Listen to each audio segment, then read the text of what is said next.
This week's Torah portion is called Lech Lecha, the great journey that Abraham, still named in his pre-Abraham name Avram, makes from his home ancestral land of Ur Kasdim to the land of Israel. And the call goes out to Avram, Abraham, to be Lech Lecha, go. Rabbi Nachman of Bratslav makes an observation about the call to Abraham by saying, there are a lot of people who want to go to Israel and want to make Aliyah, want to visit the land, and they want to travel in first class. They want to smoke a cigar on the way. They want to get their feet rubbed. They want it to be an easy pathway to go to Israel. But if there's any trouble, any difficulty, any obstacles to be overcome in the process of going to Israel, they're not so interested in doing so. Says Rabbi Nachman, the call that was given to Avram was Lech Lecha, simply get up and go, but physically go. God could have magically skirted Avram away to the land without him even giving it a second thought. Avram, that was. He could have simply just done a proverbial magic carpet and would have both been there in a millisecond. But that wasn't the way that it was supposed to be. Avram was supposed to journey there on his own legs. In fact, Rabbi Nachman says, it's halecha mamash.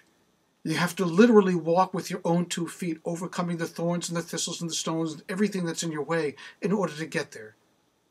Why does he make that statement? Why does Rabbi Nachman interpret Lech Lecha so literally as to mean you have to physically walk to the land of Israel in order to get to the place that God wants you to be at? Perhaps the answer comes from the Midrash. It points out that Abraham, right after the next phrase, is blessed. In the very next verse, he is blessed.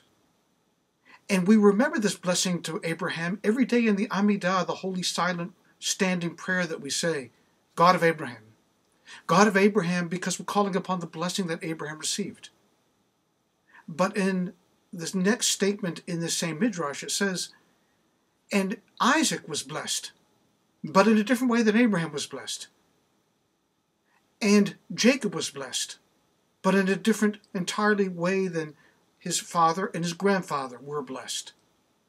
That is why we say in the Amidah, God of Abraham, God of Isaac, and God of Jacob, instead of saying, in a much shorter fashion, God of Abraham, Isaac, and Jacob. Each one of the 3 characters, the primary actors in the Bible in the book of Genesis, had their own road to travel, had to climb their own hills, had to overcome their own obstacles, most of them being internal obstacles. For whenever we set out on a journey in life, it is not usually obstacles of other kind that people set in our way that become problematic to us, but our own difficulties, the own hurdles that we set before ourselves that become so difficult to overcome. The reason why we say God of Abraham, God of Isaac, and God of Jacob is to remind us that each one of them had their own way, just as you and I have our own pathway to God. Each pathway is unique, individual, and bears our own seal. It is as if God says to us, I've created you as a unique and defined individual, and as such, you have your own pathway. The only thing that we need to be very careful about are the pebbles that we place in our own path, the obstacles that we put in our own way.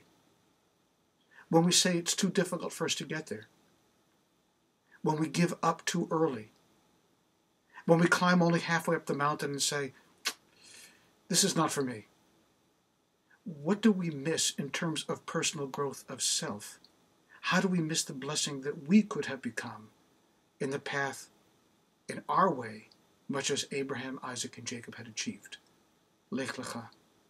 Go with your own feet. Travel to the place that you need to get to. Of course, one prays and hopes that part of that journey will incorporate the Holy Land, and you'll find part of yourself waiting to be claimed there. It's that, and it's probably much more. Shabbat Shalom.